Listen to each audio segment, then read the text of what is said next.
अंगाची काहिली करणाऱ्या उन्हाळ्यानंतर आता शेतकऱ्याचे लक्ष मान्सूनकडे लागले असून सूर्याचा रोहिणी नक्षत्रात सोमवार दिनांक 25 मे रोजी प्रवेश होत आहे। रोहिणी नक्षत्रात यंदा चांगला पाऊस बरसेल या आशेने शेतकऱ्यांनी शेतीपूर्व कामांना सुरुवात केली आहे। तीव्र उष्णतेमुळे हैराण झालेल्या शेतकऱ्यांना आता पहिल्या पावसाची प्रतीक्षा लागली आहे। हवामान विभागाच्या माहितीनुसार मान्सूनने आग्नेय अरबी समुद्राचा मोठा भाग, कन्याकुमारी परिसर, बंगालच्या उपसागराचा दक्षिण भाग तसेच अंदमान निकोबार बेटापर्यंत आगेकूच केली आहे। मान्सूनची प्रगती अशीच कायम राहिल्यास राज्यात लवकरच पावसाचे आगमन होण्याची शक्यता व्यक्त केली जात आहे।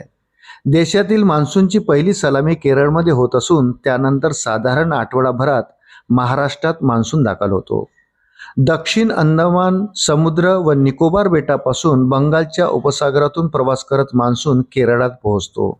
त्यानंतर अरबी समुद्र आणि बंगालच्या उपसागराच्या दिशेने पुढे सरकत तो महाराष्ट्रात दाखल होतो। धरणातील पाणीसाठा कमी होत असल्याने प्रशासनालाही पावसाची प्रतीक्षा लागली आहे। नक्षत्रावरून आजही पावसाचा अंदाज घेतला जातो। हवामानशास्त्र विकसित होण्यापूर्वी खगोलशास्त्राच्या आधारे सूर्य, चंद्र, ग्रह आणि ताऱ्यांच्या स्थितीवरून पंचांगाद्वारे पावसाचा अंदाज वर्तवला जात होता। पंचांगशास्त्रातील पहिले पावसाचे नक्षत्र म्हणून रोहिणी नक्षत्राला विशेष महत्त्व आहे।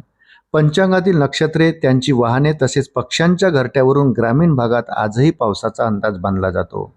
त्यामुळे शेतकरी वर्गाचा पंचांगातील हवामान अंदाजावर अजूनही विश्वास कायम आहे।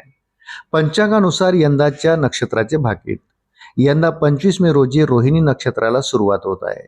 त्यानंतर 8 जून पासून मृग नक्षत्र सुरू होणार असून त्याचे वाहन बेडूक असल्याने चांगल्या पावसाचा अंदाज व्यक्त केला जात आहे। 22 जून पासून सुरू होणाऱ्या आर्द्रा नक्षत्राचे वाहन गाढव असल्याने पाऊस कमी राहण्याची शक्यता आहे।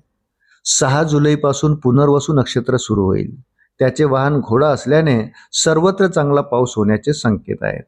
20 जुलै पासून सुरू होणाऱ्या पुष्य नक्षत्राचे वाहन उंदीर असून मुसळधार पावसाचा अंदाज आहे। 3 ऑगस्ट पासून आश्लेषा नक्षत्र सुरू होणार असून त्याचे वाहन हत्ती असल्याने उत्तम पावसाची शक्यता वर्तवण्यात आली आहे। 17 ऑगस्ट पासून मघा नक्षत्र सुरू होणार असून त्याचे वाहन मोर आहे, त्यामुळे समाधानकारक पाऊस होण्याचा अंदाज आहे। 30 ऑगस्ट पासून पूर्व फाल्गुनी नक्षत्र सुरू होईल, त्याचे वाहन गाढव असून चांगला पाऊस होण्याचे संकेत आहे।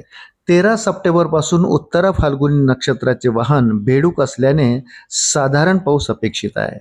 27 सप्टेंबर पासून सुरू होणाऱ्या हस्त नक्षत्राचे वाहन उंदीर असल्याने पुन्हा चांगल्या पावसाची शक्यता वर्तवण्यात आली आहे। अशाच नवनवीन अपडेट्ससाठी व्हिडिओला लाईक आणि चॅनलला सबस्क्राईब जरूर करा। धन्यवाद।